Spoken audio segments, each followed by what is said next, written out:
Are New Jersey's income tax rates substantially higher than those of its neighbors? An analysis by a liberal think tank centering on New Jersey's first family says they're not. But conservative anti-tax groups say it all depends on how you look at those numbers. State House correspondent Zachary Fink sorts it out for us.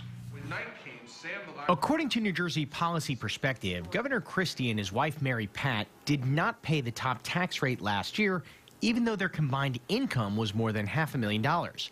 Most of that money came from the First Lady's part-time salary, which she drew from the financial services firm Cantor Fitzgerald. New Jersey has a marginal tax rate, and you don't pay 10% on the entire amount. It's graduated. The more you make, the higher the rate goes. The liberal research group used New Jersey's first family to illustrate the point that the progressive tax code doesn't always hit high-income families with such a wallop. New Jersey's top tax rate is 10.25%, but the Christies wound up paying less than that.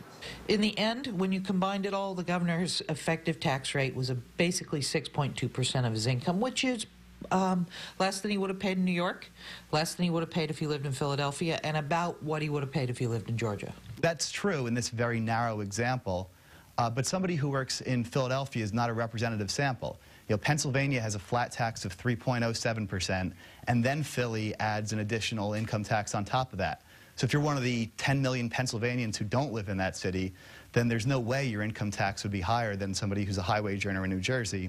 Regardless of how much the Christies paid, critics say the top tax rates in New Jersey far exceed those of their neighbors. The top tax rate in New Jersey last year was 10.75%, and that was the 5th highest in the country. So to suggest that New Jersey is something other than a high-tax state for high-wage earners is a little bit of a stretch. The Common Sense Institute plans to release their own data rebutting the Policy Perspective analysis, possibly with an editorial in the Star-Ledger later in the week. The subject of furious debate over the last 2 years in the political arena has been New Jersey's top tax rates and how they compare to other states. That is particularly true since Christie, a Republican, not only ran for governor, but won.